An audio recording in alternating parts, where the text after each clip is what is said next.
Hi, I'm Carson Hamann with Bobcat Property Management out of Carson City, Nevada, and today I'm going to be going over common questions that we get regarding security deposits from clients and tenants alike.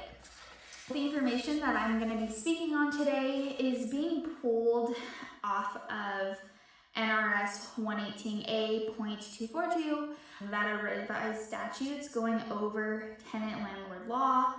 We'll circle back on each point and just give you a couple ideas of our office policies and best practices. So the number one question that we will get from clients is how much can I charge for a security deposit? In the state of Nevada, the security deposit cannot exceed 3 months rent.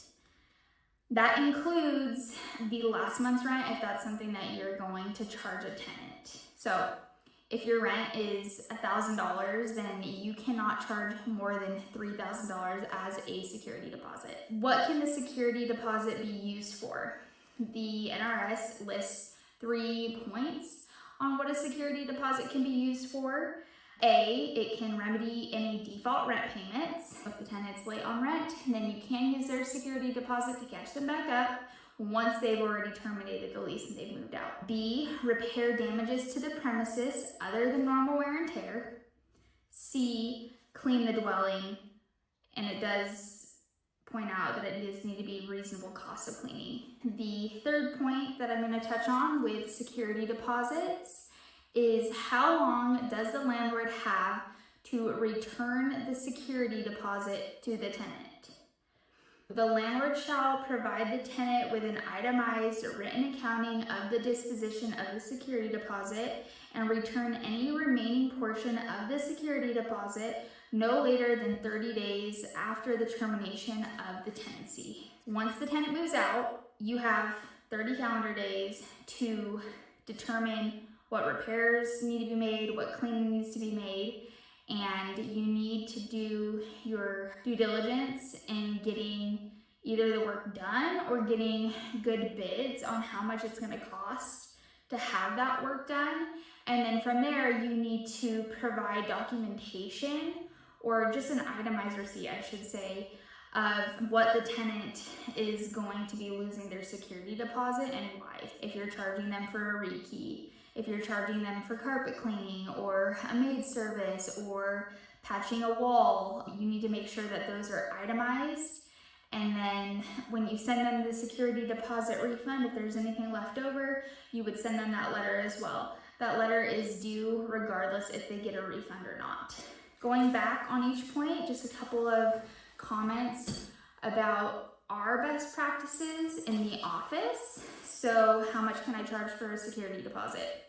Typically what we're gonna do at Bobcat, we'll charge 1 month's rent plus a few $100s more. We clearly state in our lease agreement that last month's rent is not gonna be covered by the security deposit. Let's say that the tenant goes to move out and they give their 30-day notice and then they don't pay rent. At that point, we would be starting an eviction on them because that last month's rent is due and we're not gonna use the security deposit to place a rent. We also have different policies in place where if a tenant or an applicant isn't scoring great on our application process, then at that point we may ask them to pay an additional security deposit because they're more of a liability. So in that case, we'll charge more. I've just found that a lot of people in our area specifically can't afford to be moving, paying first month's rent, utility startups, and then a huge security deposit. It could be $5,000, $6,000, $7,000, and a lot of people just don't have that kind of money. So that's why we've reduced our security deposits to just be a few $100s more than 1 month's rent. As far as what can the security deposit be used for, in our office and our lease, we state that the tenant will be charged for rekeying right off the bat. We don't allow a tenant to rekey their own property for really obvious reasons. We also require that they get the carpets professionally cleaned by a vendor that we approve. And if they don't provide us a receipt, then at that point, we're able to charge them for carpet cleaning. We'll give them the opportunity to clean the property on their own, but if it doesn't meet up to our standards, which would be like a move-in ready cleaning, then at that point we may charge them for cleaning as well, and obviously like any damage that's been done, then we'll charge them for that. We also state in our move out instructions that dirt and grime is not normal wear and tear. I would also suggest that you have a policy in place that clearly states what normal wear and tear is, so tenants know what they're getting into. Our office has a PDF that goes over what normal wear and tear is versus damage, and that's what we refer back to when we're doing our security deposit move out process. We also do really good documentation up front of the property, so we have before and after photos to refer to. As far as how long the landlord has to send the tenant their security deposit and disposition letter, we always will use the full 30 days.